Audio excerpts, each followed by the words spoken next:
welcome back to On the Line. We have a great show for you tonight with the top finishers from the Kansas Kayak Anglers Tournament Trail Series number 5, the North 75 Shootout. It included Pony Creek, Banner Creek, Shawnee North State Fishing Lake, and Shawnee Lake.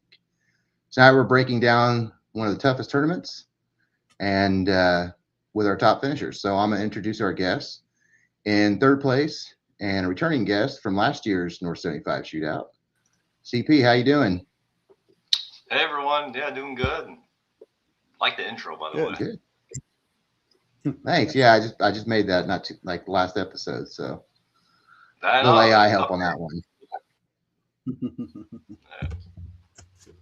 All right, in second place and his first appearance here on the podcast, and from what I hear, is having a hell of a year of fishing. So, Tyler Alexander, how you doing tonight?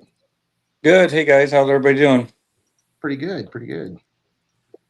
And returning to the show for more times than I can count, your first place finisher, Clayton Westgate. And we got a page. Clayton, how you doing? How's it going, guys? Good, good. I also want to give a shout out to Bobby Rubeck, if I said that name right, for fourth place. Fifth place, Nick Herman, Jay Schwartzkopf and Chris Longshore for team winners, and also Matt Scuchis with that really nice kick-ass 21.5-inch smallmouth, which can't believe a smallmouth still won that big bass for that tournament because there's a lot of big bass in the lakes we were fishing. So way to go, Matt. As I always like to do, I always like to do a little rundown of some upcoming events and just some reminders. First off, our next tournament is August 29th at Perry Lake. It is going to be in conjunction with the Kansas Bass Nation Kayak Series.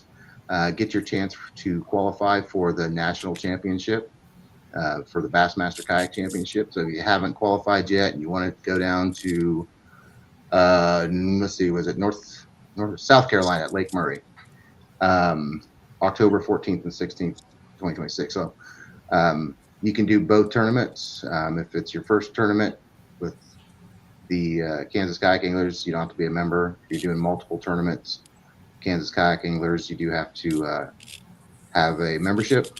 Also, if you are doing the Kansas Bass Nation, you want to reach out to Todd Seagraves if you have any questions about that. But you'll need a active Bassmaster membership. You'll need a Kansas Bass Nation and a Bass Nation. So if you're already a Bass Nation in another state, then you'll just need a Kansas Bass Nation. We are going to do a minimum length on that one for 12 inches. Normally we do 8 for Kansas Kayak Anglers, but the Bass Nation is a minimum of 12 inches, so we're going to do kind of 12 inches across the board. Perry Lake's fun. It's been fishing really well. I hope it continues to fish well up until the tournament. So anybody coming to that? Clayton, I know you'll be there. I know I'll be there. CP, Tyler, you think about coming down for those? No, I won't see it for that one. What'd you say, CP? Oh, I'm a member now, so I might come down.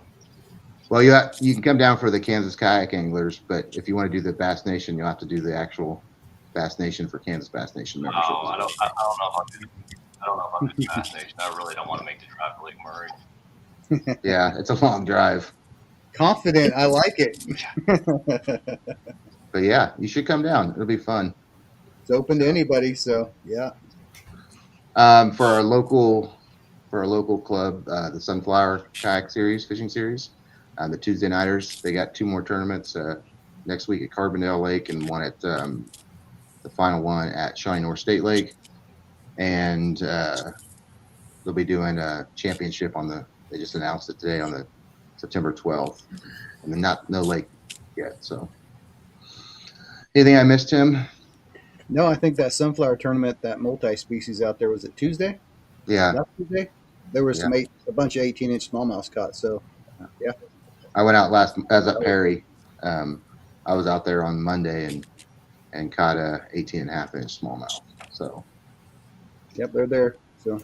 And as usual, our number one fan, Derek's watching. Derek, how you doing? So.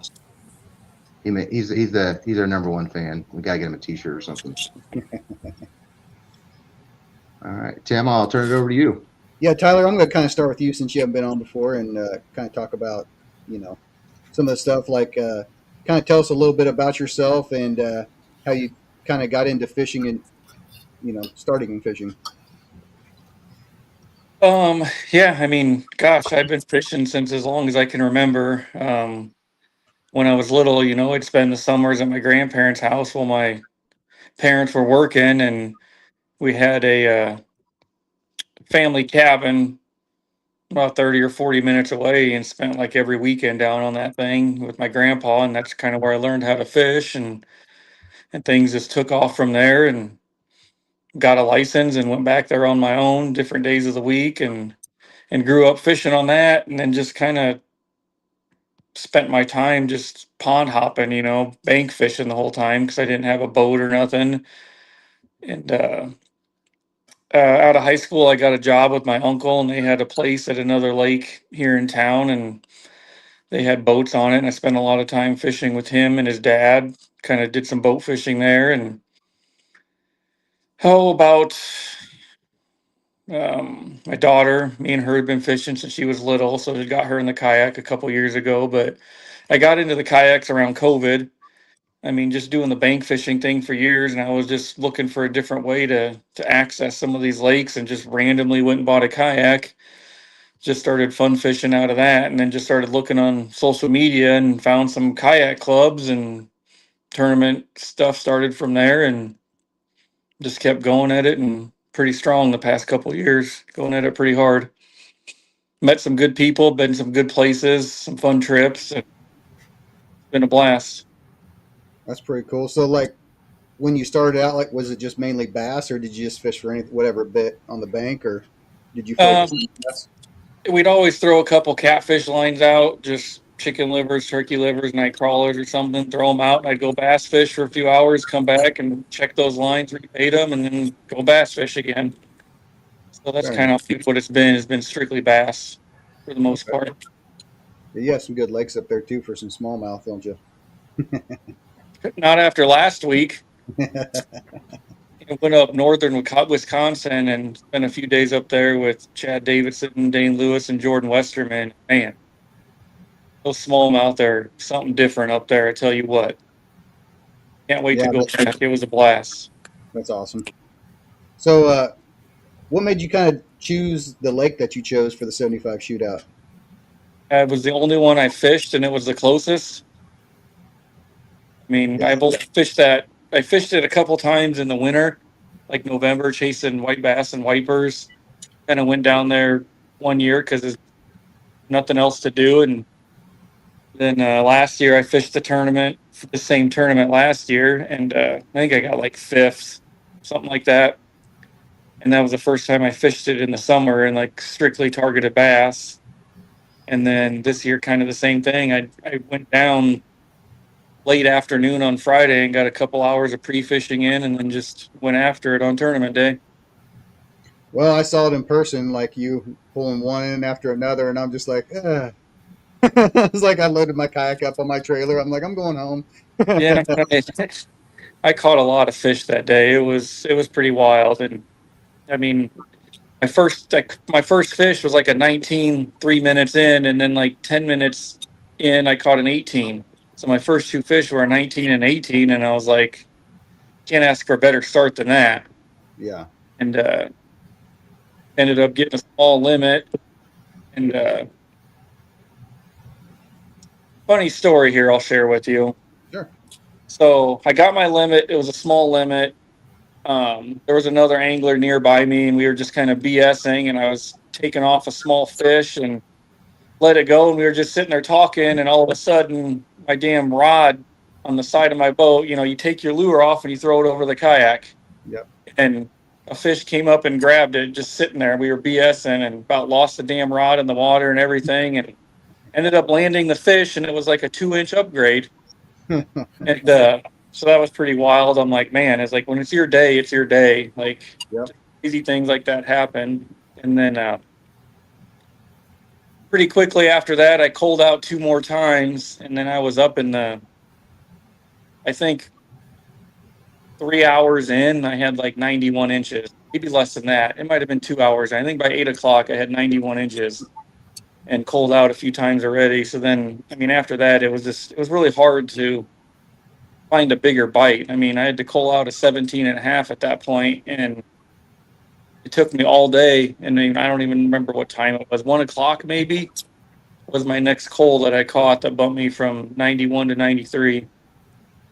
So, I mean, caught a lot of fish, but just the bigger ones were a little tough. I mean, they had a flurry in the morning, but then after that first couple hours, things kind of cooled off on the big fish. Fish pretty clean, didn't lose a lot of fish, but came up a hair short of Clayton there. Literally a hair short.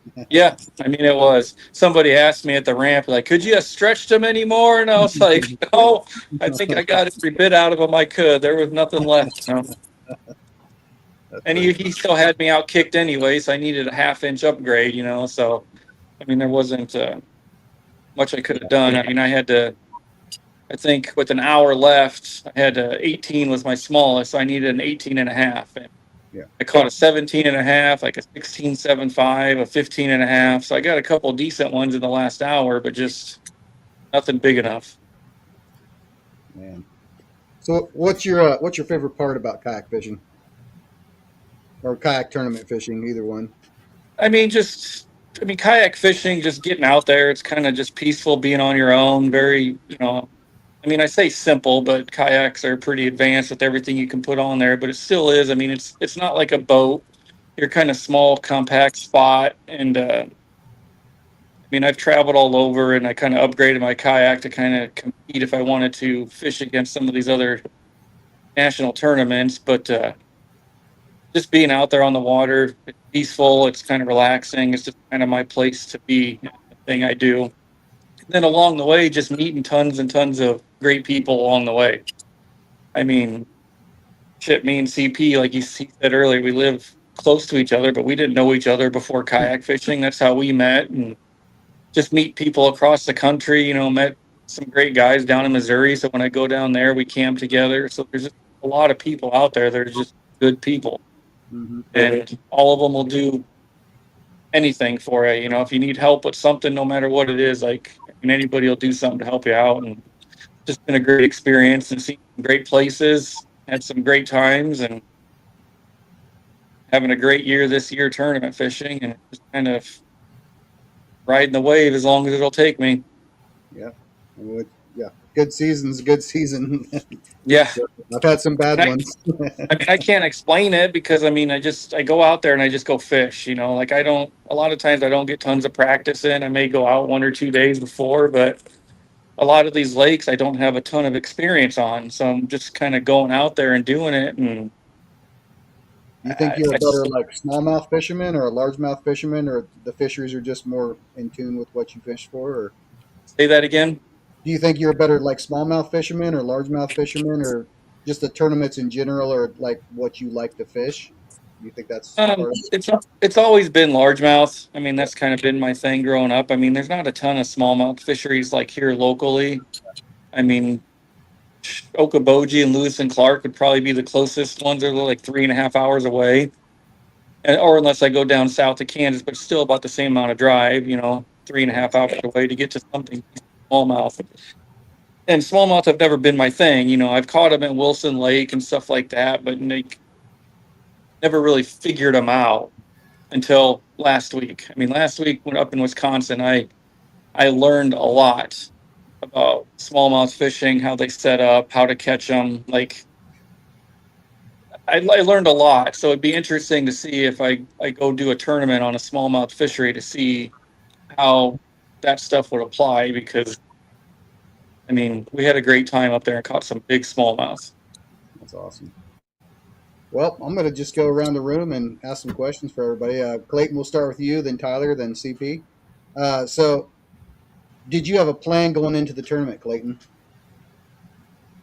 I knew that I was going to go to Pony. That's where I fished last year, and it's far enough from me that it's my only chance to fish up there. Last year was the first year I'd ever fished it. I had fun pre-fishing, and then I sucked during the tournament. And I kind of, I guess, felt like I wanted another shot at it. And I didn't have a long pre-fish out there, probably about 5 hours, I guess. Just ran a quick lap around it. It looked a lot different than it did the year before. The water was higher. There was still grass, but there was a lot less grass than there was the year before. The water was a lot dirtier too.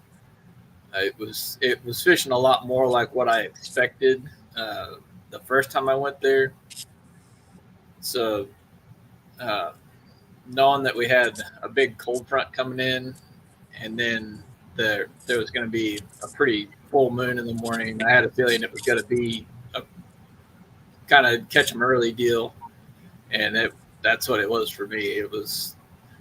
I had kind of the same thing Tyler was saying. I think I had almost 92 inches by about 8 o'clock, and then I got my last 70, I think 0.75 inches through the rest of the day with 2 more coals. It was just, I caught a ton of fish. I caught 51 fish, but it was just grinding through 14, 16, 17 inch fish to finally get an 18 and a half and an 18 incher. Yeah, it's a good little fishery. That's about the average is 16 to 17 out of there, 15. But they're fat and mean. They were fun fish, and I was catching them. Caught a lot of them on a bladed jig, like I was wanting to catch them, and I didn't catch any flipping and free fishing, but I found one little pocket of cattails that was deeper than any of the other ones around it, and it was clean. It didn't have any grass floating in it, and I caught 3 out of that, and one of them was one of my bigger fish, one of my 5, and then I just backed off and started fishing that little depression that had the brush and rocks and stuff in it, dragging a 12-inch worm, and when it slowed down, because there was some people, I fished that same 100-yard stretch all day, and people would filter through, and I kind of felt like, because everybody was throwing a bladed jig like I was, and it felt like they just kind of got worn out seeing it. And I hate fishing a crankbait, but something kept telling me I need to fish the crankbait. So I ran back to my truck, went and grabbed my crankbait rod, and when I did, for some reason I grabbed one deeper running 6-cent crankbait out of my box, and that was what I put on and went, and that's what I caught all my crankbait fish on, was that one deep running crankbait that I grabbed out of the truck when I went and grabbed the rod. that's how it works. Tyler, what about you? Did you have a plan going into the tournament? Did you even consider any other lakes, or that was it? So going into it, I knew about the algae bloom on the lake and then the catfish tournament, so it kind of had me thinking about something else. I was looking at, I think it was Shawnee State Lake. Mm-hmm. Is that what it's called? Mhm. Yeah, I think I was looking at that one, not the furthest one away, but the one above that, right below Banner, like 20 minutes away from Banner. Yeah. Yeah. I was looking at that one, and I was like, I don't know anything about it, but I mean, if the algae bloom's really bad, then it was going to be tough. So I was like, maybe I'll just drive by it, see what the lake looked like, and go from there. And so, like I said, I got down late Friday afternoon, and about 3:30 or so, and looked at the lake, and it looked fine. Water was high, and I'm like, well, there's probably going to be a bunch of people here, so I knew that. And I knew the catfish tournament was going to go, but I was like, maybe if you can get something decent before the catfish guys launched, because they didn't launch till 9, so we had like 3 hours before they even got on the water.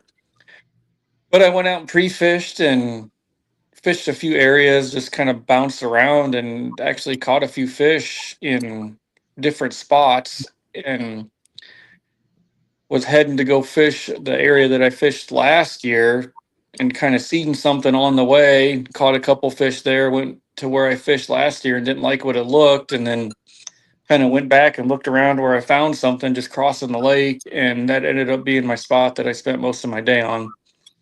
And it wasn't even anything I fished last year. It was just kind of stumbled across it in a way, but then kind of sat there and spent some time and found out that there was a lot of fish sitting in that spot and left it alone. And I did catch a bigger fish in a different spot, but I chose to start where I started because I thought I could get a limit quicker there. And then just ended up kind of hanging out in that area almost the whole day. And I made a move in the afternoon to go check something else out, and it wasn't the same as it was the day before. The fish had moved, the bait wasn't there like it was the day before, so it wasn't right. And then I went back to where I started, and then that's when I got my last upgrade of the day around 1 o'clock or 12 o'clock, 12 or 1, somewhere around 12 o'clock maybe. I think it was right before the leaderboard went off, and then never upgraded anymore after that. I caught, I don't know, 30 fish, maybe 30 something fish. I don't know. It was a lot, but just a lot of 14, 13, 15 inchers, and just kind of hard to find the bigger ones. That's so crazy because Marty I think caught like 40. I caught 40. Clayton caught 50. I don't know about Yep. CP, but it's like everybody just slammed them. So that's a pretty healthy lake. Yeah, gosh, was the whole top 10 there? I know a good chunk of the top 10 was there. It might have been the whole top 10 was at that lake. Yep. I think I finished 10th. So yeah, and I was in the top 10 there. So yeah, I was. Yeah. I did not play the jig all day though. Yeah, I probably caught 30 of mine on one. So, but I didn't even pick it up. I had it with me, but didn't even throw it. Interesting. Yep. Well, CP, what about you? Did you have a plan going into the tournament? Yeah, so I knew about the catfish tournament and the algae bloom. So I decided, like, I'm not going to go to Pony Creek. I'm going to go to Banner. I've never been there. So I spent 5 hours at Banner, and Banner sucks. I will never go back to Banner. Yeah, it's not a very good so lake. I had 2 hours left. I was like, oh, this is terrible. I don't know what the deal is. There's some really good offshore stuff. Yeah. Tons of trash fish. I don't know what's in there, but tons of stuff on these points. But I could not get a bite. I didn't catch a single fish there. I spent 5 hours. Really? 4 or 5 hours there. Yeah. So I packed up and had like an hour and a half left. I went to Pony Creek, and I wanted to get away from the wind. I knew it was going to be windy, so I went around the lake, went all the way back down to the creek. Didn't catch anything. I caught one fish in practice, and I didn't catch anything in the creek. But it was wind protected. Looks good. Water's a little dirty. I figured maybe the rainwater comes in will help it out or something. So basically, I had no game plan. The tournament day, I show up and there's nobody back in the creek. I should have known someone when there's nobody back in the creek. I didn't catch anything out there. I didn't catch anything in the creek. I think I spent like 30 minutes, and then proceeded to go around the lake for most of the day. I don't think I caught a limit to like 11 or 10:30 or something. So it was actually a struggle for me until late. And then decided that when I was going around the lake, I caught some small fish off of a point. There was like little grass on the point. And I decided that, I'm not going to go around the lake anymore. It's super windy. I don't want to go around. I'm just going to stick in this point all day, or the rest of the day, which is, I think, 11:30 is when I decided to just stay at that point. And I ended up figuring out at that point there was like random hard spots if you go further out. And I caught all my fish, all my keepers after like around afternoon, like after 11:30. Actually, I caught my last fish in 18 quarter with less than a minute left. So I got lucky. I didn't think I was going to catch a check or anything. Yeah. I seen you go by me a couple times, I think. I was at the mouth of the creek there, standing in my kayak. That was me. Oh, okay. Yeah. It was pretty funny. There was a bass boat that came down, and the waves down there were like 3 foot. And I'm standing in my kayak casting out, and the bass boat hits a stump, and you hear crunch, and then he kind of backs up. He's like, they're fighting it. He goes, "How do you get out of here?" I was like, "Well, go around that far tree, and then if you want to go back to the creek." And they start turning around before they get to the creek. "This is too much wind. We can't take it." And they started coming out, and I'm sitting there like Jack Sparrow casting out, standing up in my kayak and 3 foot rollers. I'm like, probably not the smartest thing, but I thought that was pretty funny. But it was very windy. So just out of curiosity, Clayton, did forward-facing sonar have anything to do with your catching? catching any fish? Yeah, I wasn't scoping fish, but looking for cover and structure that I thought they would be on. I was finding kind of the edge of the grass and the more isolated grass clumps, and then that was how I found that little depression that I was catching them on, because it was just a big flat, and then it dropped down to like 8 or 10 feet of water, and there was some brush in it. So uh, I saw there was a lot of fish. It looked like just a lot of crappie and bait fish, but I was fishing along the shoreline, and I turned and made a pitch at the deeper water with a creature bait. I was fishing along into the shoreline grass, and I caught like 3 in a row pitching out there to deeper water.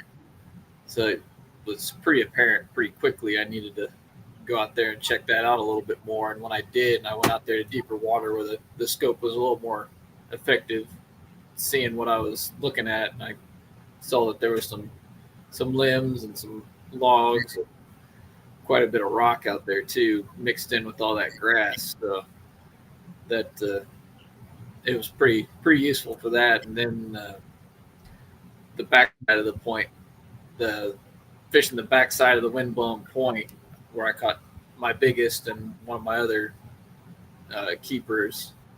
I was just looking for those isolated grass clumps and trying to run my bladed jig either through them or near them and ripping it out of there. And the big one I actually cast out and put it right on it, and I never even moved it. I let it sink to the bottom. As soon as I started to reel it, the fish was on it. So it's more like a jig bite than it was a bladed jig bite. And the next one, they were back to back cast, and I made a cast to that same clump of grass and caught the next one that was, I think, an 18 and a half. So I had a 19, I think it was a 19 and a half, 18 and a half back-to-back casts off of that clump of grass, just scoping around. I didn't look at it a whole lot once I found what I was looking for, but I was using it for that. I tried a little bit scoping around with an urchin, and I could get a few to eat it, but it was in that wind. It was just so tough to try to do, and it wasn't covering the amount of water I felt like I needed to be covering. I couldn't. I don't think the big fish were up and cruising, especially later in the day. They were kind of seemed like they were buried down in the grass a little bit more once the sun started to get up. So Sean was asking, how does that affect your strategy? Are you looking for the areas to like protected from the wind? I wasn't trying to. I mean, there was no way to really get out of the wind. The area that I was in was fairly protected. It didn't really, I don't know, the wind wasn't really a big factor on how I decided where I was going to go. Fishing that point was just because I figured there was probably going to be a little bit of current pushing around that point, and there'd probably be some fish sitting up on the backside of it. And I know there was. I caught a couple. I'm pretty sure Nick caught his big fish off the backside of that point on the same spot where I caught my 2 good ones, because he was fishing right there by me all day also, and fished through the spot I was fishing at a few times too. And but I wasn't really concerned about the winds other than that. I mean, if it had started to muddy the water or something, I might have been something I had to think about. But All right, well, Tyler, did forward facing play a factor in your day? Kind of. I mean, my first 5 fish that I caught were just up on the bank, just fishing normal, so it didn't do anything for those. I mean, with the wind, it was hard to isolate and target fish. I was looking more for structure and drops and kind of fishing that stuff. I mean, there wasn't much grass where I was, like Clayton had. I mean, there was some vegetation, but I was kind of fishing outside of that. But there was a lot of stumps on the bottom, and I was fishing the stumps, and that's where some of them came off of. I think one fish swam in front of me, and I casted at it, and that was the only fish I kind of scoped. Ended up being a 19, so it was a good one, and just made a good cast at it, and it fell right in front of his face, and he followed it down and grabbed it. So I got kind of lucky with that because, I mean, it's like you only had one shot, you know, if you seen something like that because of the wind. I mean, it was hard.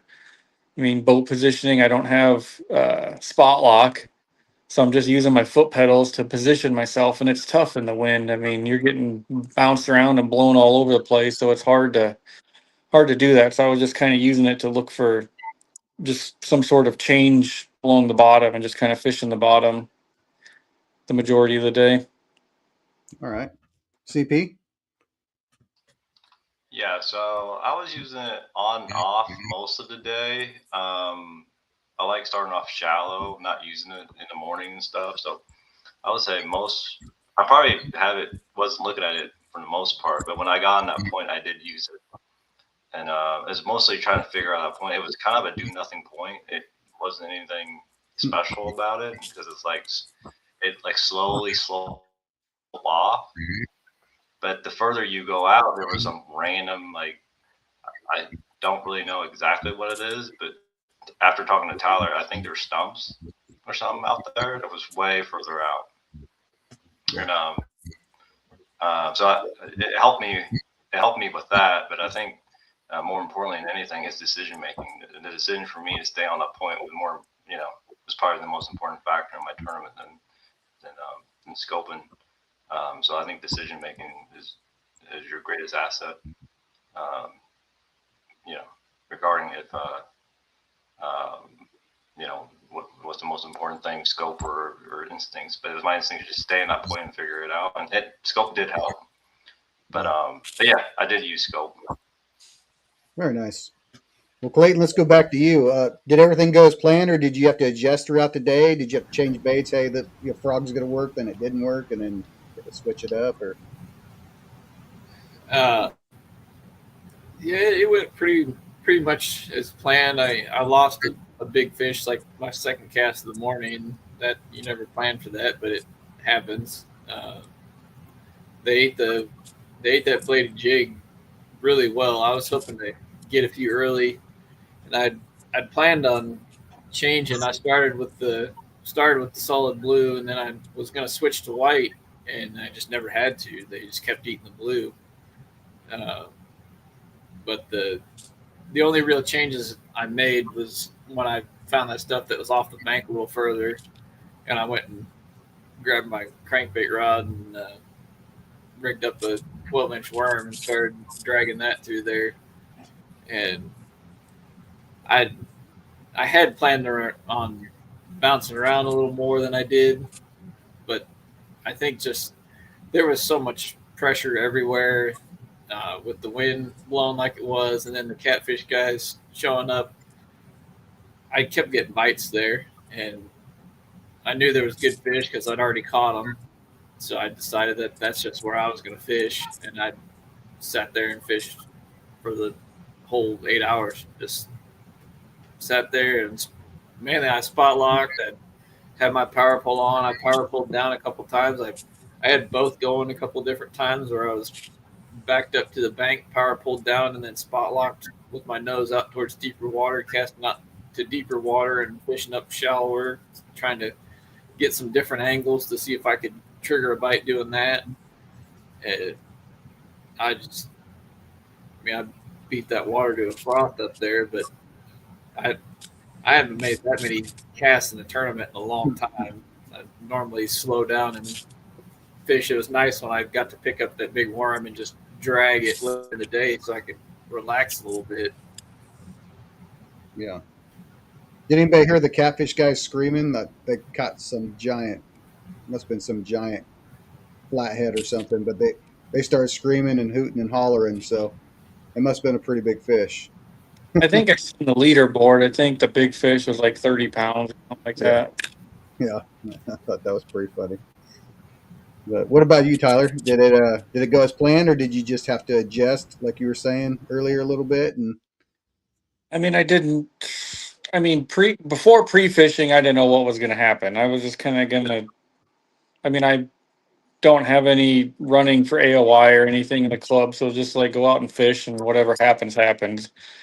And after the first couple hours of pre-fishing, I got like 2.5 hours in. I kind of had two spots that I wanted to fish during the tournament, and I chose the one and caught so many fish so early. I kind of just hung out there and didn't really.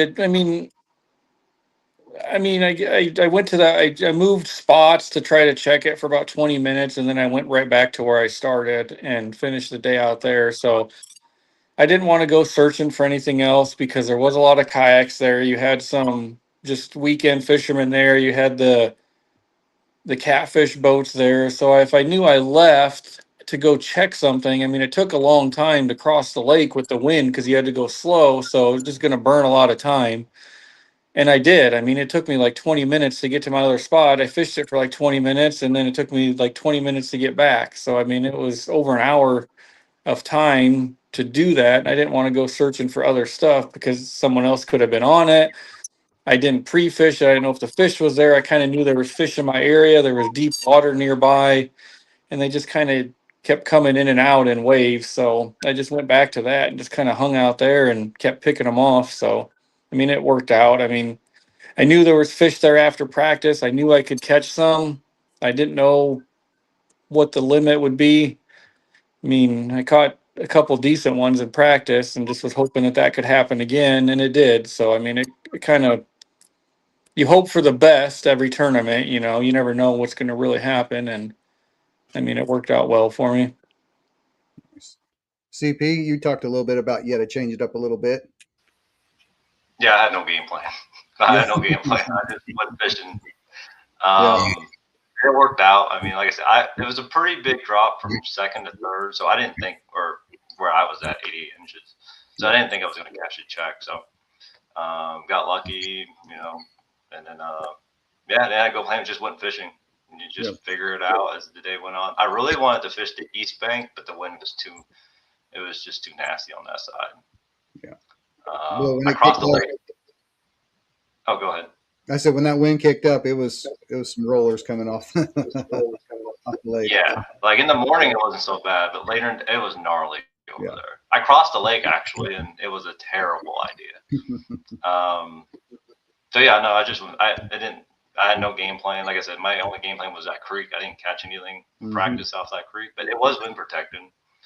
But no, I just went fishing. All right. Well, Clayton, even though you did, pretty well, is there anything you would have changed or anything you'd do differently? I probably would like to move around a little bit more just in the little area I was fishing. Right at the very end of the day, I picked up a Nico and threw it at a couple clumps of grass, and I caught two that were 17 and a half, just bam, bam off those clumps of grass. So, and kind of made me wonder if maybe I couldn't found some bigger fish. Maybe I just found a couple that happened to move up right then. But I would have liked to have not lost the first fish I hooked. I didn't get him moved very much for the 5 seconds I had it on. It's kind of weird when they come off on those bladed jigs like that when it doesn't jump or doesn't do anything. But other than that, I didn't miss any fish or lose any fish. It was a pretty good day. I told myself in the morning to bring my crankbait rod out with me. I would have done that. I don't know. I'm trying to, like, one rod really cuts down a lot of weight or clutter in the kayak, but for some reason I left it because I never fished with it, so I just went ahead and left it in the truck. But should have brought it with me, and then it would have saved me the run back to the truck and back into the wind. Just curious, was that crankbait like chartreuse and black? Yeah, I Yeah. took a picture of it on the trophy. All the baits that I used, I had 4 different baits that I used for my 5 fish. I had a chartreuse blackback crankbait. The blue bladed jig caught 2 of them, and then was a black and blue and purple hoodaddy, and then a 12-inch blue fleck. It's a bass mooch kawiki worm. Very nice. Well, what about you, Tyler? Did everything go as planned, or would you have changed anything up? Or I don't think I would have changed anything. I mean, that spot I started in, there was a lot of bait there the night before, and I mean, I thought I might have caught more fish than I did from what I seen the night before because of all the bait that was there. And then I get there and the bait wasn't there like it was before. So I was just hoping the fish were still there, and they were. And then they just kept coming in and out. I seen a few bait balls and stuff pull in there, but it wasn't nothing like the night before. I mean, they were busted on the surface and everything else. They were just going nuts right there. And then it was different. And the bait, I don't know if it was the wind, the full moons, kind of colder. I don't know. Something happened that they pushed off, but the fish stayed. So I just kind of stayed there and grinded it out. Just kept catching them and got lucky with some good bites and things they worked out kind of how I was hoping it would. And didn't really throw many other baits. I threw a crankbait for a few casts, but I mean, I threw one bait for 99% of the tournament. Just changed the weight on it. I think was the only time I switched rods was to change the weight up a little bit when I got into the teeth of the wind and put a heavier weighted on there, and that was about it. And I kept catching them on it. So I mean, why put it down? I was trying to sneak up behind you, but you were too fast. I couldn't see exactly what you were using. So It was a shaky head on a spinning rod. Yeah. I mean, that's what I was throwing. So I mean, yeah, I mean, it kept working, so I had no reason to change. I just stuck with what was working, and maybe I could have threw something different, trying to get a bigger bite, but I mean, I would still get decent bites on it. So I just weed through them and hope for I get a good one, because you never know. I was telling people about pony. Last year I fished it probably 20 times, but when you see blowups all over the water, usually it's wiper. But you go up there and it'd be 4 and 5 pound largemouth. It wouldn't even be wiper, just schooling, just jumping out of the water, and you're just like 20 inches and 19 inches. You're just like, oh my god! But you throw in there, and they would, every once in a while they hit a top water. But yeah, that's one of the only lakes where I've seen bass school like that hard. But Yeah, I don't think the area I was in there was wipers. It didn't. I mean, I don't know wipers that well, but I wouldn't expect them to be in that spot where I was at. Didn't look like a wiper spot. I was there last year, and I was in 6 inches of water throwing a frog. It was like 8:30 at night, and I mean 6 inches of water, all mossy, and it came up and hit. And I fought this thing. I was like, I got the state record largemouth on, like no question. It was a 26 or 28-inch wiper. Hit Wow. that water frog in the grass in 6 inches of water. I'm like, what is a wiper doing up here? But it was a very nice fish. So, Yeah, I mean, I missed a couple fish that I mean, one of them I think felt pretty decent. I mean, I was just thinking it was just something that was a short strike and didn't really choke it in. But for the most part, every fish that bit, I caught. I mean, there wasn't anything that I lost, and I didn't have any wiper, white bass, or catfish or anything. So if it bit it, I caught it, and they were all largemouth. So that's what kind of very nice. just stuck me there.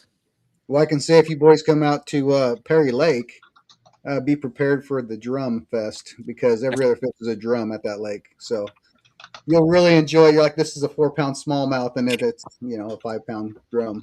So I was down a few years ago. I qualified for the Bassmaster Classic event at Chickamauga and went down there, and cold weather, crappy weather. Fishing was tough. I couldn't find nothing. Never been on the lake. You know, tournament day, I caught like 2 fish early, caught like another dink, and then I made a long run and went somewhere, and I'm throwing a spinner bait, and something just pounds it.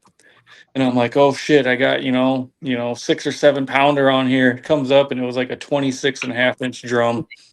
Like, you gotta be kidding me. Yep, every time. Never. CP, what about you? Would you done anything different? Like probably go to Banner rather than Pony, or what'd you do different?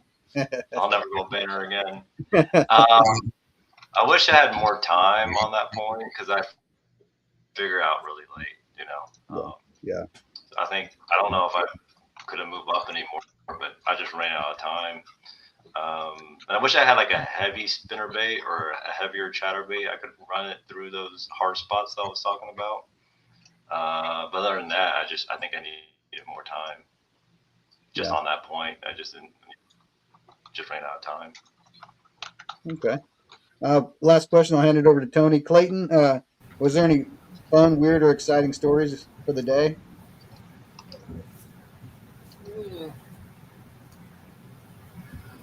Nothing I can really think of. It was just a pretty fun day of fishing, really. Caught fish all day long and caught them on stuff that I like to fish with.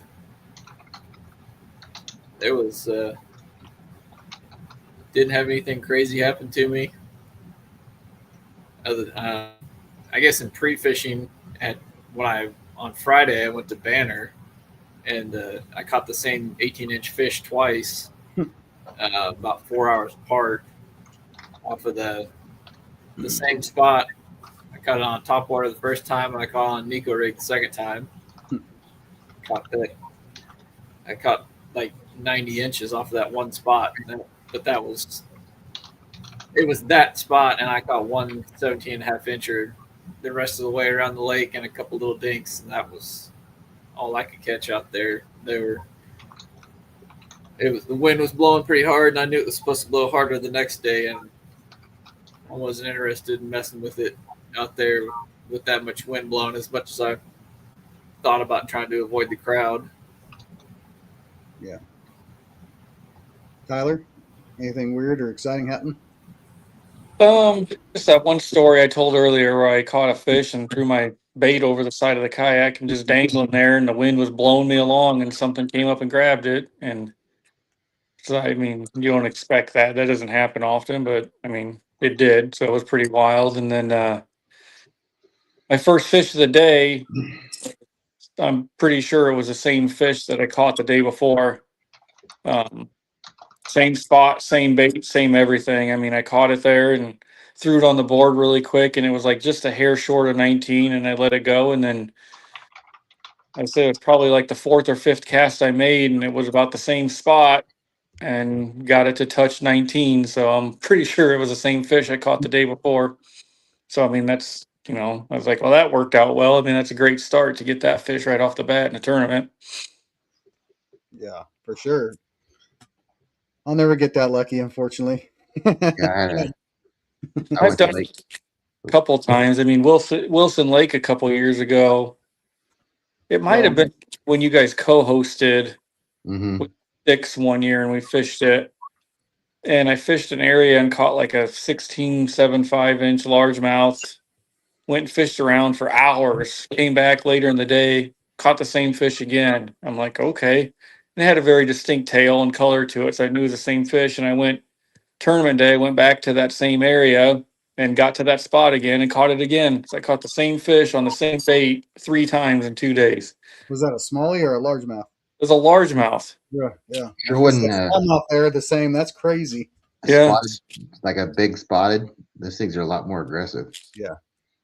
So, Yeah, I mean, it can happen, but it doesn't happen often, especially a largemouth. But I mean, it must have been in a bed there because I didn't see it. I mean, it was deeper, so it must have just been on a deep bed or something.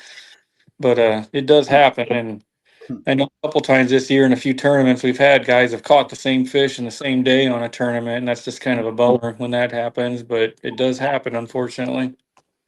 yeah, I went to Lake Shawnee just because it's near my house, and I was like, yeah, I'm going to sleep in. and I think it was about 6:20 in the morning. I caught a 19.25, and I was like, all right, this is good. And then they just all got smaller after that. So, but yeah, it was kind of surprising that last year it was very spread out among the lakes where people caught fish, and this year it wasn't as spread out. Do you know if Jay fished up there with you guys, Tim? I don't think so. I didn't Okay, see well, him. he was in like ninth, and I didn't think he was there. So No, I fished it.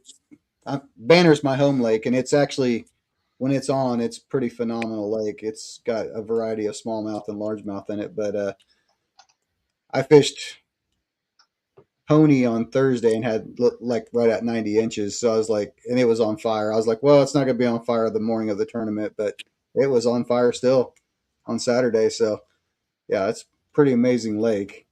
Well, CP, did you have anything fun, weird, or exciting happen? Well, crossing the lake make my butt pucker a little bit. I'm not doing that again. I looked over. I was like, that cove with that trees and stuff. There was nobody in there. I was like, you know what? I think I'm going to cross. It didn't look too bad. I'm going to cross. Was that the main cove across the main lake, or was it the one where I was at down the other one? Yeah. No, it was the on the east side, that big cove. That big one. With, yeah. Yeah. I wanted to go in there. I was like, I didn't see anybody there. Like I didn't have any game plan. I'm just going around the lake, and I crossed the lake, and it was not fun. Not doing that again. No. Tony, I'll let you take it over, bud. Yeah, one of the things that actually surprised me is I was kind of looking through the tournament here. I couldn't remember how many inches there were, but it was only like 120 over 20-inch fish caught at Pony, which was surprised me actually. Mm-hmm. The referee, there's a lot of 18s and 19s caught, but only 1 over 20. So, which, like I said, surprised me. I know they're in there, but there's a lot of good fish. But if you're going after 20s, maybe not the lake. But anyway, I just noticed that. So yeah, just kind of finish off the show here with kind of some random questions for you guys, non-tournament related. If anybody out there watching wants to ask these guys questions, then feel free to drop them in the chat and we'll post them up there. A random question, doesn't have to be anything particular, but now's a good time to do it. So CP, I'll start with you. What kayak are you running? You said you're a little puckered up going across the lake. So what kayak are you using? So actually, I got a new kayak this year. It's a PA 12 360. Oh yeah. So I have an NK 300 in the back, so it's nice, but it's not really that nice when it was flowing 25 miles an hour. My knee hurts afterwards, but my knees were hurting afterwards. But yeah, I love it. It's been great so far. Yeah, it's a nice kayak. I had an older PA 12, not the 360. And it's very stable. So I've taken on some big waves with that thing. But I'll be honest with you, I got an Old Town PDL Pro 120 this year. I switched because I didn't want to buy a brand new Hobie right now. And I actually think the Old Town is actually more stable.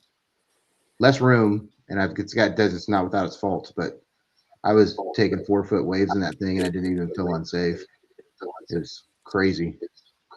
But Hobie for life. Yeah, I thought I was going to be too, and then they kind of everything they went through the last couple of years. I didn't really feel comfortable buying a brand new one this year, and I wanted to buy a brand new kayak. So I was like, you know what, I'm going to try this, and I've been pretty happy with it. So, but there's not as much space in the front because of the pedal drive and stuff. I do miss that, and the seat on the Hobie is way better, like way better.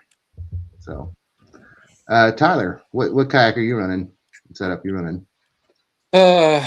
CP copied me and got the same kayak as me. So I have a Hobie PA12 with an NK on the back. I just put the NK 300 on the back this winter because I wanted to get another motor because I was planning on taking my daughter out more this year and put my 180 on my Outback because I have an Outback. So she fishes out of that because the main thing was for Truman because we went to Truman and fished the All-American Classic. But with the 360 drive. Had that for a few years now, and I like it. I mean, fishing up here in Nebraska with all the vegetation and everything, I mean, that 360 drive is great for just getting through that stuff. I mean, I know I've heard a lot of good things about the old towns and being stable and taking waves and stuff, but just the vegetation and stuff up here, I just don't want to be cleaning out my prop all the time. So, I mean, I like that, and just it's been a good kayak for me. Had some issues with it, but I get through them. What kind of mile per hour do you get out of that, NK? I was going to ask that question. I'm just curious. Under good conditions, I can get up around 6 miles an hour, but I never go that fast because I don't want to burn up my battery.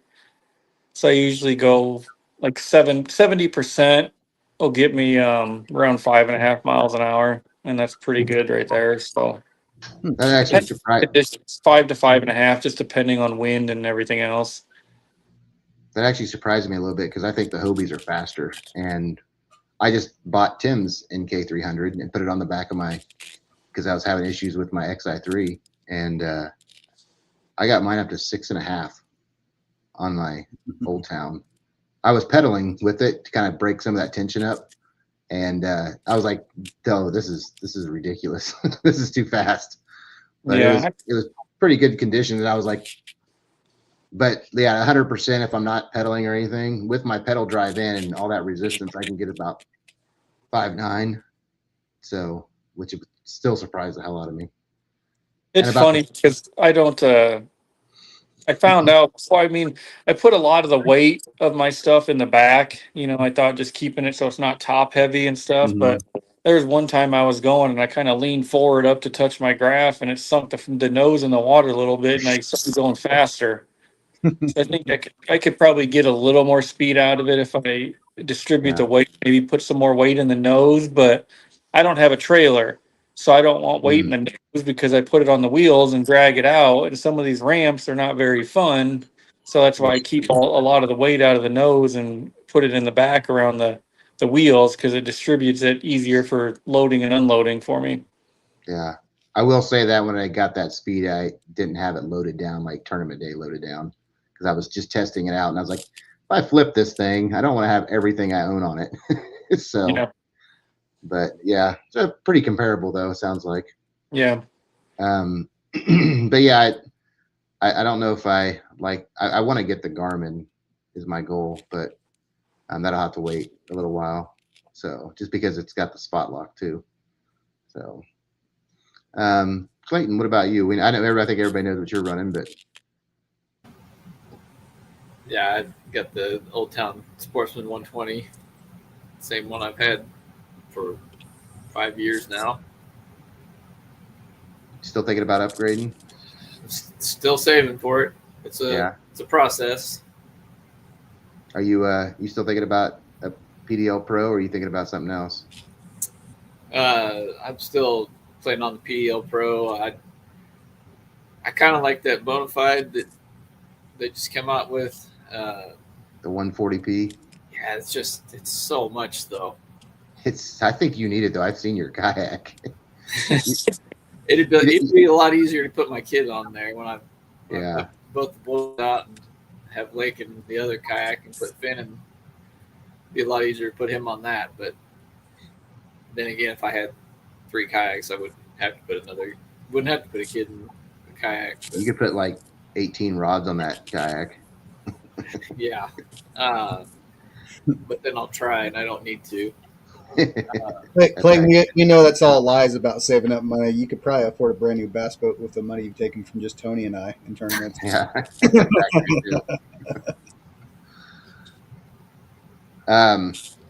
So we got a question here from Doug, Morning Dew Fishing. What do you think makes a lake more temperamental? Why is Banner off or on while other lakes fish more consistently? CP, I'll start back around with you. Any thoughts on that? It's hard to say, but when I was at Banner, I think because is there a lot of trash fish in that lake? I don't, There's a lot of catfish. You catch a lot of catfish mixed in with the other fish there. Yeah. Because when I was on one point and there was so much stuff on that point. I have no There's clue. big They look carp. like, There's big I don't know carp what they there. were. Yeah. Chad, and there were big marks everywhere too. But like I said, I couldn't get anything to bite. There's tons of fish in that lake. It's hard to say, why some lakes are fish better than others. Tyler, what about you? Any thoughts? I can't speak too much to the other lakes because I've never fished any of them, but I know we have bait around. We don't have a lot of lakes up here in Nebraska with bait on them, but if you have bait fish in there, that'll help the lake be more consistent. Find the bait, you can find the fish. But I think every lake catch fish in it. It's just trying to figure out where they went. Like if we caught them before in certain areas, I mean, they're still there somewhere, and they're probably still catchable. It's just trying to find them. There's tournaments where guys are fishing the same spots in the same lakes with a different presentation, maybe a little different depth. I mean, little tweaks like that can cause you to catch a fish or not catch a fish. Like at Pony Creek, I didn't really fish up on the bank a lot. I mean, that was kind of off the bank a little bit. I mean, there were some flats and stuff, but I've had some guys come around me and we're throwing right up on the bank next to the shore. And I caught those 2 fish first thing in the morning, pretty shallow, but other than that, they were pushed off the bank, so if some guys maybe backed off the bank a little bit, they might have started catching a little more because those flats in some of those areas go out quite a ways. So it's just trying to figure out where the fish are positioned at and maybe not be afraid to try something outside the box because you never know what's going to happen. Yeah, Clayton, what about you? You know every lake like the back of your hand in Kansas, so what are your thoughts? I think it's probably a combination of things. With Banner, I think it's probably your population density of fish. You just don't have as many fish in that lake. And it's got quite a few fish, but it's not like Pony, or at least it doesn't seem like it is. It does have a lot of other fish in it. A lot. Again, Pony has its fair share, but it's not like Banner is, where Banner's got your walleyes and saweyes and catfish and white bass and carp and crappie and just everything. But I think there's probably a lot of times also where we just kind of have a preconceived notion of what the fish are going to be eating, and we go out and try to force them, and they don't do it, so we just assume that they're not biting, and instead of putting the pieces together and getting the fish to bite, I think it's, obviously there's times where they're not going, but the odds of the entire lake full of fish not eating all at the same time can't be that good. So I'm always under the impression that there are some fish out there somewhere that are going to be eating, and I just have to figure out where, what, how. So I think that's probably a lot of it. And I'm guilty of it too. I make a plan to go somewhere and I want to go catch them on a jig out here. So I go out and fish a jig, and they're not eating it. So I just decide to keep running into that wall and not catching them. And then, you pick up a Texas rig, and for some reason that's different to them, enough different to them that they start biting. And sometimes it can be flipping a light switch. I know off the top of my head, I had a trip to Table Rock where I was struggling catching, a fish an hour maybe, and trying all the finesse stuff, fishing shallow, fishing offshore, throwing top water, everything I could think of. And I switched to a Chad shad, a big KGB Chad shad, and it was like flipping a light switch. The fish just left and right chasing that thing, and up until that point, I'd have sworn that the lake was just off. And after that, I was catching not just lots of fish, but catching a lot of quality fish too. So, I spent 2 days trying to force feed them everything that I thought they should be eating until I picked that up. So that one was one of those times where it was on me, and what I thought they should be doing, and that's not what the fish wanted. So I think that's a lot of, probably more often than not, when we think their fish are off, it's just haven't figured them out. I struggle with that, changing up what I'm doing to finding that right bait. Tim, you know Pony and Banner pretty well. You got any thoughts on that question? The biggest thing that I noticed is the water quality changed quite a bit. It was 5-6 foot visibility in March, April, and May, and then it just went to kind of trash. Are you talking Banner or Pony or both? Banner. Yeah. And then the boaters are out there nonstop beating the shore up. But Yeah. like I went to the dam and I had a 90-inch day on the dam several times, and I went back. Was it Friday I fished? No, I didn't fish it Friday. Anyway, I fished Banner. Maybe it was Sunday, and the only bite I could get was on a crankbait. And I was like, "Yeah, I'm not coming back here." And I know Banner very well, and it was a struggle. All the spots where I've caught fish, I couldn't catch fish on them. Like Clayton was saying, maybe I was using the wrong bait, but crankbait usually works good there, and it did not work that great there. But that was the only thing I could catch them on. Pony, I pulled up the Pony, and I didn't think I was going to catch anything, and just kicked the living crap out of them. So yeah, I'd gone up there to Pony the weekend before with you, and I know we both had a really good day, and a couple other people up there had really good days. And I know I should come back here, but I'm just gonna stay at home and sleep in my own bed. I tried to get you up there. Yeah. So I mean, there was quite a few guys out there. Was like 15 or so at least. Yeah. 15 anglers. Oh, at least, yeah. Yeah. Okay. That was the other thing, is like I like to fish away from people. I don't know, because it gets the very few things that irritate me, but when I see somebody catching a bunch of fish in front of me and I'm not catching anything, I get frustrated. That's why I don't ever fish with Clayton. So, but yeah, I under the radar bait for high winds. And then Doug said, "Thanks, that's good advice. Need to improve how I find feeding fish. I can never seem to find them." Yeah, me either. My next question was going to be, I'll go back around to UCP, but it was going to be your favorite confidence bait and what are you throwing it on, like rod and reel. But I think I'm going to add to that. When nothing else working, what do you pull out to like that helps you get a better bite, like that you don't normally throw, but you're like, hey, it rained all week and I'm at a tournament, or whatever. It's like, do you have a confidence bait, I guess, when the fish aren't biting that you go to? Actually, Tyler got me on this. So shaky head. Yeah. Shaky head and drop shot. So things get tough. If I need a limit, I'll throw up in a soup base. And then, I'm a power fisherman, so obviously I like, big lines and big hooks. But if I need a limit, I'm throwing a shaky head or a drop shot. Tyler, what about you? What are you throwing when the day's tough? I mean, it seems weird for me because every year I find this one bait and I kind of like get hooked on it for the year, like one year it's a buzz bait, then it's a chatter bait, and then crankbaits. And this year it's kind of been finessey stuff with the, weightless soft plastics and the shaky head. So like it just, the finessey stuff kind of has been my go-to this year.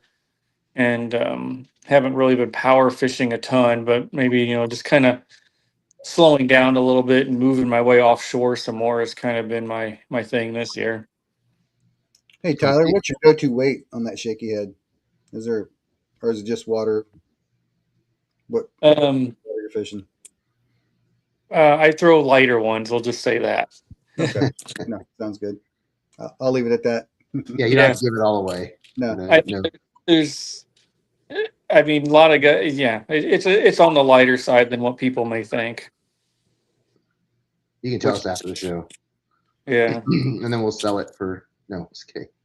No, okay. I don't really care. I throw it on No, it's fine. I throw it on an 1/8 ounce and a 3/16 ounce. I alternate between those two. I don't go much heavier than that. I fish light on everything.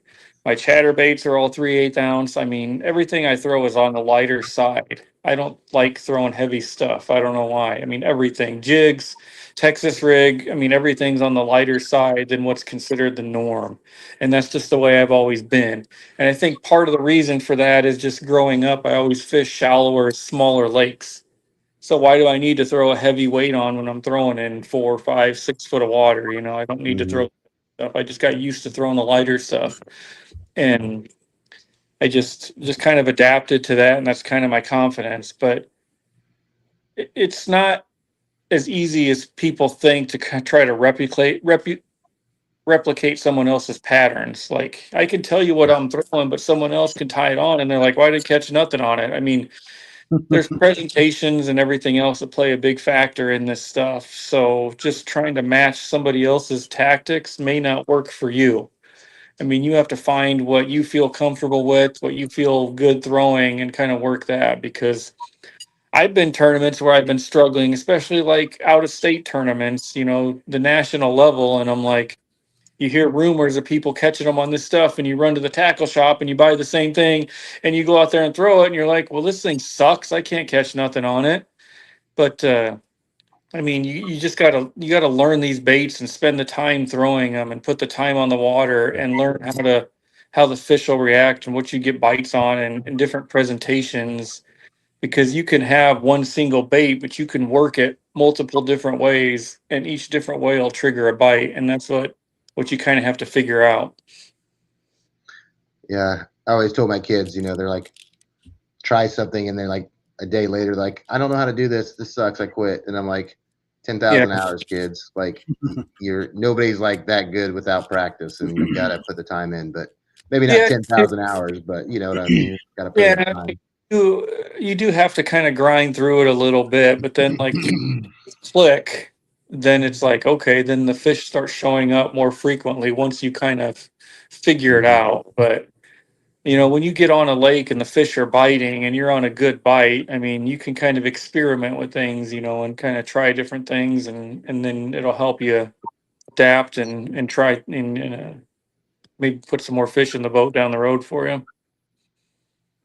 Yeah, if you don't mind me asking, don't have to answer it, but do you have a specific hook you like for shaky head? Don't tell him, Tyler. Don't tell him. No, Yeah. No, you don't have to tell me. It's fine. It's just it's not your traditional shaky head hook that people may think of. We'll just say that. All right, that's good It's enough for me. it's just I a bet, little I, bet I, different. could guess it. I bet I could guess it after the show because I think I know Yeah. what you're going to say on that one. So But- don't. Yeah, because I have one that I like to throw, and I was curious. But Clayton, what about you? When everything's not catching anything, is there a go-to for you? Try to get more bites. It's usually a Ned rig. Yeah, If it's largemouth, it's probably going to be a weedless head style one, which is kind of a finesse shaky head, I guess, depending on how you want to fish it. Then smallmouth is usually just a regular Ned rig, but I guess it depends a lot on the conditions, but pretty universally, it's going to be a Ned rig. If I'm struggling to get bites, that's what I'm going to pick up to try to get bites. yeah.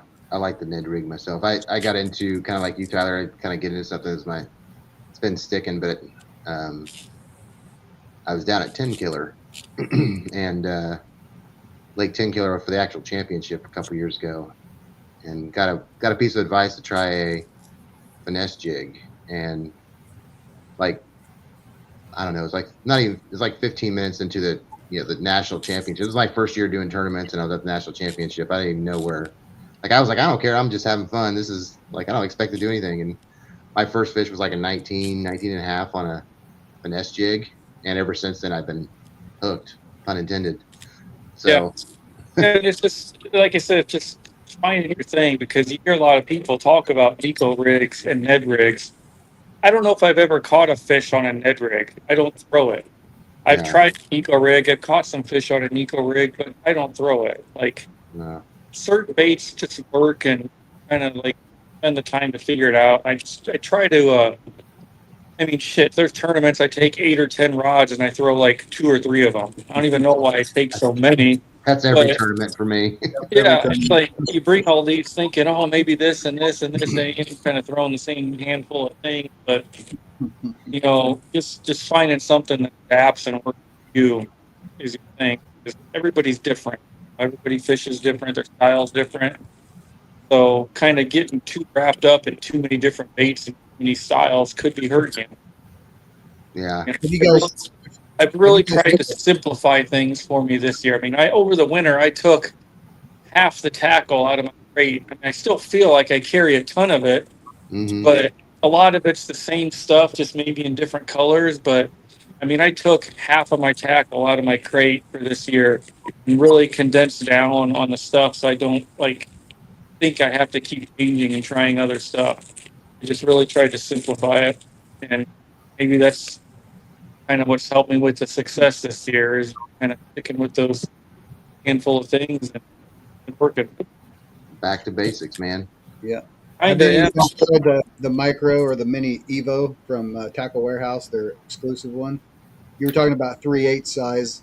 I actually been throwing like between a 3/8 and a quarter ounce back and forth, and the vibration off those things are pretty incredible. I Yeah, probably caught 1,200 bass off that this year. I took it up with me I bought some of the smaller micro chatterbaits to take up with me in Wisconsin. I threw it a couple times and the vibration was kind of crazy, but I didn't even throw it that much and didn't even catch a fish on it. I bought all this tackle to take up there with me to Wisconsin. Didn't even use it. 90% of it I didn't even touch. So I bought it and it's still in the same package, brand new, never opened. Just like you go up to these places and you think you got to buy all this stuff and then every pretty Yeah, wild. I always seem to go get a whole bag full of stuff at every bait store. I went to Shawnee Bay last year, up in Wisconsin, and did like a 4-hour guided trip because we were on an anniversary trip. So I like went fishing for 4 hours, but we got some nice smallmouth. They looked pretty similar to the ones you caught, and I think I came back with more bait than I left with, more Yeah. tackle with a lot more. I don't But even it's know. funny because I tried that stuff down here, and it's weird how the smallmouth up there don't It like is. smallmouth down here. Like, Yeah, because I was catching them on stuff that I don't throw. I mean, mm-hmm. I caught a couple on the shaky head, but the majority of my fish came on baits that I don't even throw. So it was just kind of wild how that works Yeah. out. It's just you just got to adapt and once you figure it out, like we figured it out towards the end, and then we had to leave. Every Then time. Yeah, that's how it goes. It's never long enough. yeah, it goes by so fast, and then you finally figure something out, and then it's time to go. And it's like I'm already wanting to go back up there because I think I can get on them pretty quick and just have fun. I mean, shit, it was one fish I weighed. It was a 16-inch smallmouth, and it weighed 3.5 pounds. Well, Just let me know. I'll drive. Just wild. I think the biggest one I got was a 19 and a quarter, like 5 1/4 pounds. What a Just stud. insane. Yeah, that sounds like a blast. And they fight so hard, and then they jump. I don't know how many times I thought one was going to jump in my kayak because they just go flying through the air. Just psycho. Yeah, it's awesome. Awesome. I'll tell you what. Like I said, I was at Perry on Monday, and I was catching smallmouth, and I don't know what it is about them Perry smallmouth when they're all going, and man, those things, they just fought so freaking hard, and they were fat. They must have been fattening up. I don't know if they were fattening up for getting fat for winter, but man, like I caught a 2 weeks ago. I caught a 22-inch largemouth, and place redacted anyway. But I caught, and I think that 18.5-inch smallmouth I caught fought way harder than that 22-inch largemouth. It was probably one of the best fights I've had all year. I mean, I was like, man, that was so much fun. So There's been up to 6.5 pound smallmouth, I think, caught out of Perry this year. Hasn't there, Clayton? there have, yeah. Yeah. There probably I'm sure there's a state record in there. I don't know if it was this year or last fall the kid cut the 6.5 pounder. Yeah. It was just touching the state record. Yeah. Pretty close. All right. Well, we'll finish up here, but just a couple more questions, just really quick. CP, are you drinking coffee or are you drinking an energy drink when you wake up at 3 a.m. to go fishing? Actually, hot green tea. Hot Really? green tea, even when Salty, even when it's that that hot out. yeah. CP's gonna live to be 100. Hot green tea. Guess Yeah, what my that wife stuff's so drinks. good for you. Tyler, what are you drinking in the morning? Shooting a couple 5-hour energies? No, more oddly enough, more often than not, it's nothing.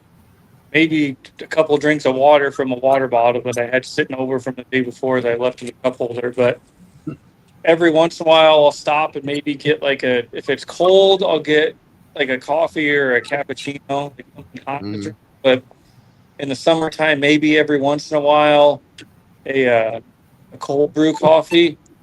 But that stuff kind of stirs things up. So get out on the water. Every time. Yeah. I kind of avoid that so you're not in a little bit of trouble where lines in are coming and your stomach's grumbling and you're like, oh boy, I shouldn't have done that. Where's that scupper hole? I think every single person that fishes in our tournaments understands that reference. So, I mean, it's just majority of the time it's nothing. I mean, I don't drink a lot of energy drinks every once in a while, but not too often. Not like some of the other guys in our local club that are pounding Red Bulls at 3 in the morning. CP knows what I'm talking about. But no, a lot of times it's nothing. I just kind of maybe a water too. I bring waters with me, some Gatorade water, and that's usually what I bring with me and drink throughout the day. And maybe when it's cold, I'll get a coffee to kind of warm me up, and that's about it. Man, I couldn't go all day without a little bit of caffeine. So Yeah, no pops, no nothing really. It's usually just the waters or Gatorades. And dang. That's impressive, actually. Clayton, what about you? Sometimes both. At the same time. Yeah, sometimes. Yeah, you can mix some energy drink or the coffee energy drink and regular energy drinks. Yeah, I can't go with that. I got myself all messed up from working midnights for 12 years, and I couldn't survive without caffeine now. Yeah, that's about when I started. I used to load trucks for FedEx when I'm in college, and I never drank coffee until I started getting up at 1:32 in the morning to go load trucks, and then I don't think I can quit. I don't know if I could even quit caffeine, but I drink a couple cups of coffee and then get to the boat ramp about an hour later. So anyway, all right. So we're doing we talked about Perry at the beginning of the show. So anybody got any predictions for? I know CP and Tyler, you don't know Perry as well probably, but any predictions for inches at that tournament coming up? CP, random guess. Any thoughts? Never been there, but if I have to guess, I'll say 92.5. God, I hope so. That's For me, definitely plausible. Tyler, what about you? Yeah, never fished the lake. I know I've seen you guys fish there the past few years because I follow a lot of the other clubs and kind of peek at the leaderboards and stuff, but I don't know much about the lake. But from the little I heard from you guys, I mean, I wouldn't think mid to upper 80s was out of the question. It's usually you get up in that range, you got a shot at winning or at least catching checks. I think that's what I shoot for. It's getting up in the range. I think it just got dark again. Yeah. I thought Michael Bay music was going to start playing. Clayton, did you won it last year, right? Yeah. Yeah. What'd you have last year? Do you remember? No idea. I think it was like low. It was like 81 or 82, wasn't it? Yeah, it was nothing until I caught one big largemouth. Yeah. And if my one trip out there is indicative, then you'd be lucky to break 80 inches. But I would guess from I was just checking water levels and everything out there. It looks like it's still dropping, but it's stabilized a lot the last couple of weeks, and that's the big thing with that lake. Is you have to. They don't seem to care whether the weather's high or low or anything. It's whether it's stable. I've had some great trips out there with the water really high, and I've had some great trips with the water really low. So I think as long as we can get some stable water, that I think high 80s is probably pretty reasonable. Yeah, it's a very finicky lake, so it kind of A depends. lot of big on the fish in it, though. Was that Perry, Tony? Yeah, that was from last year. Yeah, Clayton had 81.75. You beat me at Perry last year? I don't remember that. What the heck? Yeah, I had a good year last year. That it was so the lake was so good until the day of the tournament. I know. Yeah, I caught the Tuesday before the tournament. I don't know why I didn't weigh it. It might have been my PB Smalley for weight, but not inches, because it was 19 and a half, and it was fat. I bet it was over 4.5 pounds, and then I caught it like a 17, I think, smallmouth in the tournament, 17.25. Yeah, and then the rest were just kind of smaller, but yeah, I think if everything's stable, as you said, Clayton, I think it'll be a pretty good tournament. Hey, Tony, we missed one question that Sean asked about. You guys throw any baits like kind of when it's real windy out? Is there a bait that's kind of under, I forget what the question was, under the radar bait for high winds? I would say don't be afraid to throw lighter weight stuff. Everybody might think, oh, I got to throw on heavy weights, heavy this, heavy that to get through the wind. Don't be afraid to throw the lighter stuff, because that wind, it gets that bait blown around and stuff. And sometimes you throw something a little lighter, you get a little different action with the wind, and that bait just kind of flutters in the water a little bit differently. And I would say don't be afraid to throw lighter weighted stuff. It'll float through the water a little differently. It'll work. I only do that when I'm throwing into the wind because I can't cast that great. It's like every time I end up getting spooling it up there, bird's nest. Yeah, I mean, it's just, yeah. It was crazy windy at Pony, and I was throwing the same bait on the same weight first thing in the morning and at 2:00 in the afternoon when the lines went out. Like I think I switched weights one time, but didn't throw it very long and just kind of went with the same one. In 30-mile-an-hour winds or calm, I threw the same one and it just kept working. Nice. So sometimes it works out, I mean, that would be my tip, is don't be afraid to throw something on the lighter side because it could trigger something. Anybody else? CP or? Well, I've seen where when it's windy, where they only bite a reaction bait. Oh, like a chatterbait or a crankbait, but best fishing. There's no hard rules. Yeah, I mean, don't get me wrong. I've thrown that stuff too in the wind, but sometimes, like I said, you just think outside the box and try something a little different.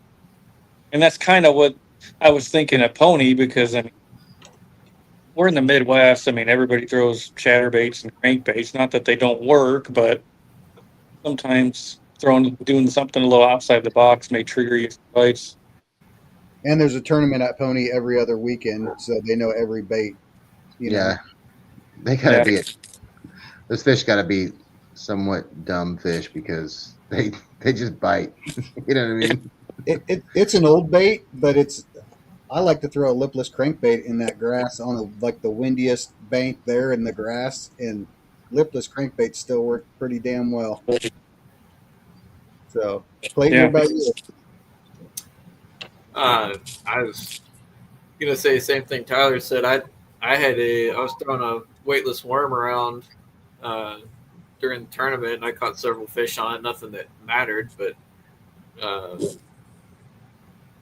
I don't let the wind dictate what I'm going to fish. I didn't upsize my weights at all. I still had a 3/16 and a 1/4 ounce bullet weight on my 2 Texas rigs I was fishing. But I guess maybe when the wind is blowing, if I'm fishing, so if I'm fishing for largemouth and the wind's blowing, a bait I like to fish that I think some people kind of get scared about fishing is a big whopper plopper. I know a lot of people fish a plopper, but like the 130 size, it'll ride up and over the waves, and the fish can still find it. But Buzzbait works too, because I've thrown that in the wind and the waves before. It still works. And then for smallmouth, a Buka bull shad or a 6 cent speed glide, speed glide there, and you just crank them as fast as you can. It just looks like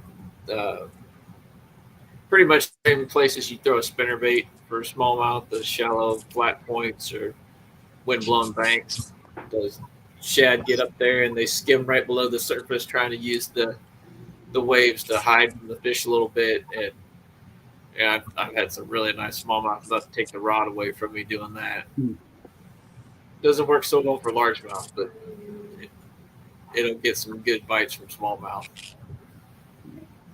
So I got a question for you guys. Would you like to see this lake back on the schedule for next year? No. Lake, I don't. Like with Pony? North 75 Shootout Pony.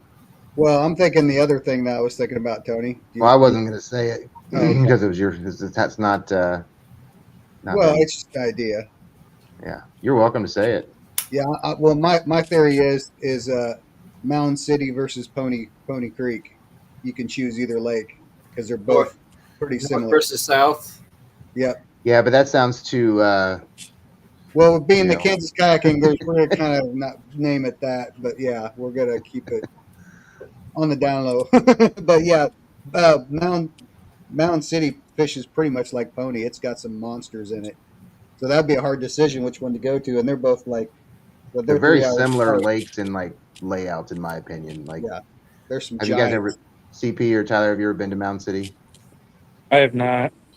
Yeah, I guess that would probably have been my advice from like an outsider looking in. It's trying to find another lake. Pony's done well the 2 years that I fished this. Last year it wasn't one out of Pony, but it always had done well.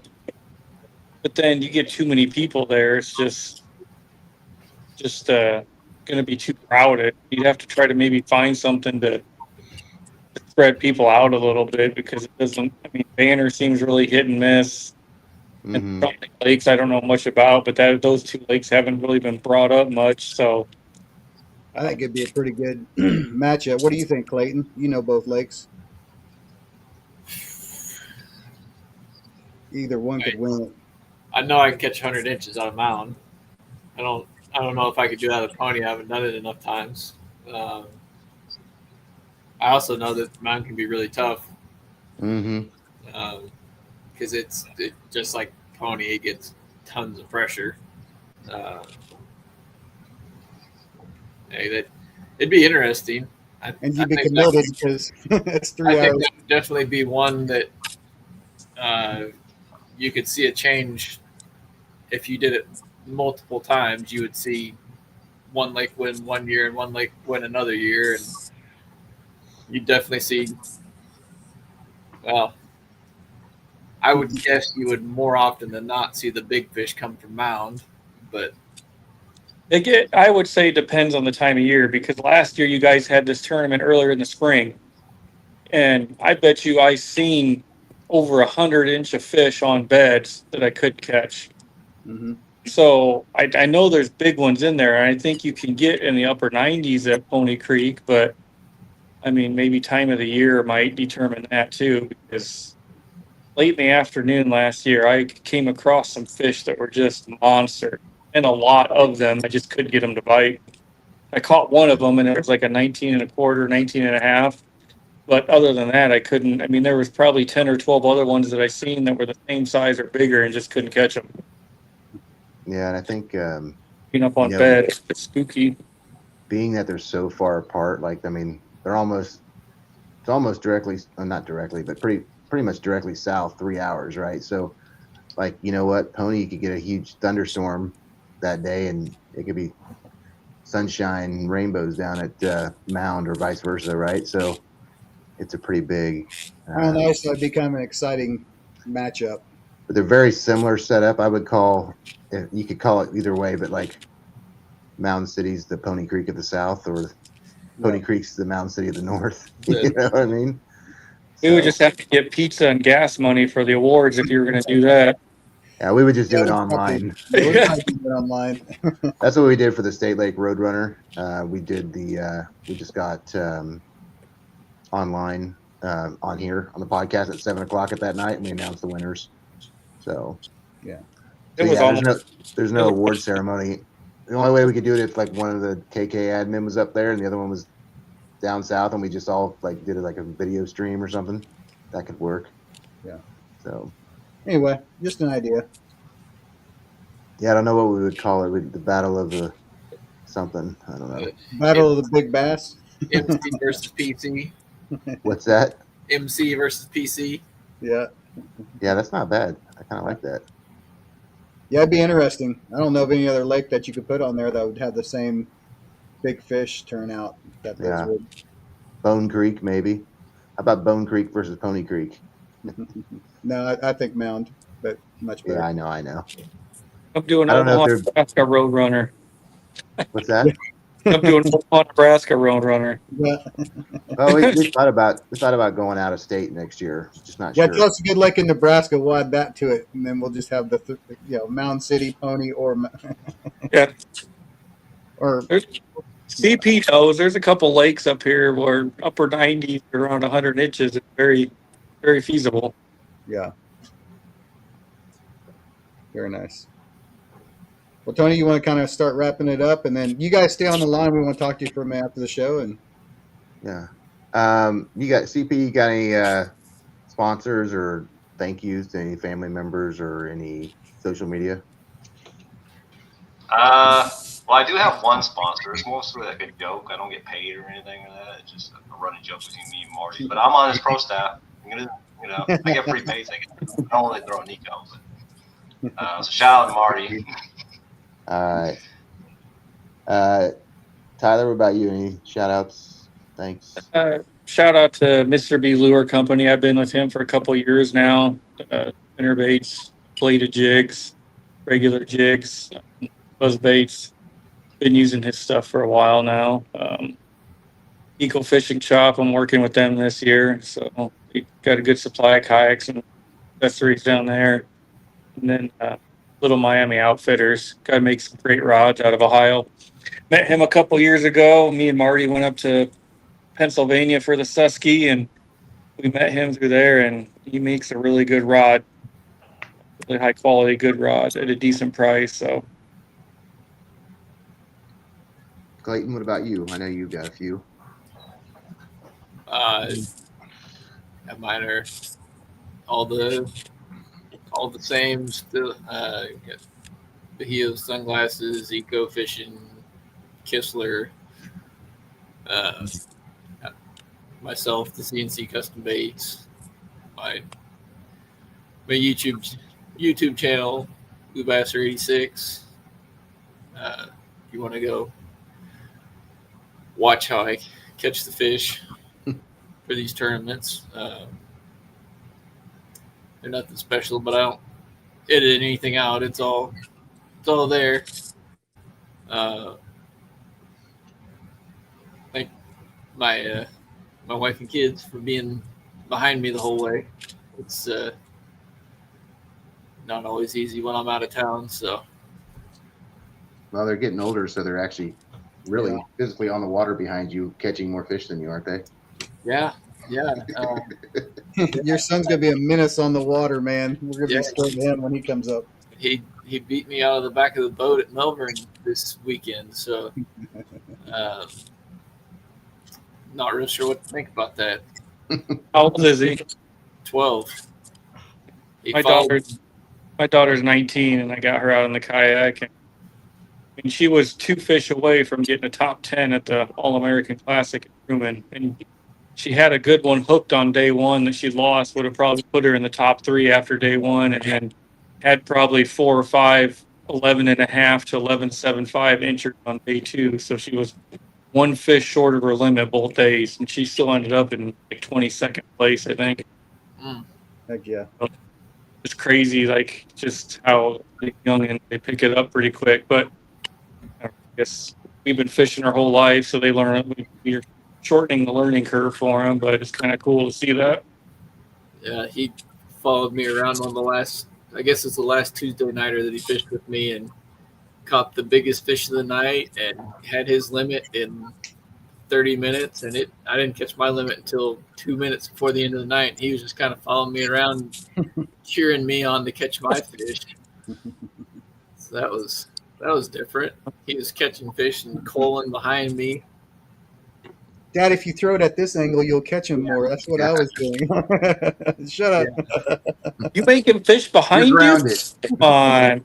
I don't make him fish behind me. He just catches them behind me. Fun. No, that's just good stuff. Jeff says we should put a bounty on you, Clayton, next year if you win it. I agree. Which is probably highly likely. So, Clayton's won AOI. Is it this? You're on the first place right now, but 3 years in a row, and this could be the 4th. Yeah. Yeah. So, somebody wants to come up put some extra money on Clayton somehow. Figure out how to do that to beat Clayton in AOI. It won't be me, but surely somebody out there can beat Clayton. So. Milford was not nice to me last year, and that's Yeah. the last one of the year. Perry's, I don't know, Perry's kind of hit or miss. Yeah. If it's on, it's usually on for everybody, it seems like. So. I'm excited for Perry. I haven't fished it yet this year. Yeah, it's true. I know. I don't think I don't have to work ethic. Time on the water and stuff, and just working hard and everything. Like, you can't teach that. You know, if you put the time in, you're gonna have success. I know everybody's busy, everybody's got stuff going on, but you know, map study, stuff like that. Like, there's stuff you can do, and then, like I said earlier, just trying to simplify things instead of going too crazy. Like, just try to help you get your success quicker. You know, like there's ways to do it, even if you are busy. You just got to find what works for you. I'm pretty sure if Clayton broke his arm, he'd still beat me. You know, I kind of was going to fish some of these Missouri tournaments for Moyak, and I started off really good. And shit, there was they got 7 tournaments, and I've only fished like 2 or 3 of the lakes, and I'm sitting in 3rd in AOI right now, and I've never fished more than half of the lakes until this year. So, I mean, you never know what can happen. Yeah. So what you're telling me is you're going to fish KKA next year and try to beat Clayton. Yeah. Crazy thing is I've never won an AOI title in any state. I almost had one a couple years ago until CP edged me out. I had a terrible championship. I mean, all I had to do was, it was a 2-day championship, and there were points from each day. All I had to do was get a top 10, and I won the AOI. And I got like a 22nd. Well, he passed me up. He didn't beat you with your own bait that you showed him, did he? No, not that year. That's good. That's the worst. I've been trying to beat Clayton with the baits he made for me that I bought from him for CNC custom baits, but I have yet to do that. So It wouldn't be the first time somebody's done that. yeah. Don't get me wrong. I've handed out baits to people, and then they win the tournament or cash a check, and I'm like, well, that's awesome. So, and we're ahead of me, so you never know. Doug says good luck at Bull Shoals this weekend. Yeah, it's only supposed to be like 102 on Saturday, so that'll be awesome. I think John, one of our guys. Yeah, John Quanstrom, I talked to him. He's going down there too. He said, I was looking at it and I was like, I thought I was getting Table Rock and Bull Shoals mixed up, but God, that lake is so big. Is it bigger than Lake of the Ozarks by far? I've never been there. It's huge. It goes on forever, and I mean, it's just because Table Rock feeds into So it's Dutch. Taneycomo, and then Taneycomo feeds into Bull Shoals. You look at it on the map, there's just so much. It goes down into Arkansas. I mean, it's huge. So that's the other thing is like, where do you even start with that stuff? You know, it's crazy down there, but and Bull Shoals has. It's kind of like, I mean, a lot of those White River lakes. So much of it looks good, but it doesn't really look different. It's just all rock with, different kinds of chunk rock, sand, gravel, and boulders, whatever kind of rock you want to fish. There's a few trees, and there's bushes on the bank. There's docks. Yeah, it's like 48,000 acres is what it said. So yeah, it'll be all those late. I mean, any style will suit you that you want to fish. You can do whatever you want. It's just, there's always fish there. It's just trying to find the right size. well, I wish you good luck down there, and John and Doug all luck down there. So Yeah. an interesting tournament. I should just hop in my car and drive down there this weekend. Yeah, you might as well. Yeah. All right. Well, thanks everybody. Thanks I so hope much, you guys. enjoyed the show. Thanks for all the juice. Yep. And if you guys are watching on a recording, make sure you subscribe to the channel so you get the notifications when we do our next podcast. More than likely, it'll probably be after Perry Lake, the week after Perry Lake. So that's only like 3 weeks away. Thanks everybody for watching, and we'll see you next time on the line. And thank you everybody for joining us. Thank you. Yep. Thanks.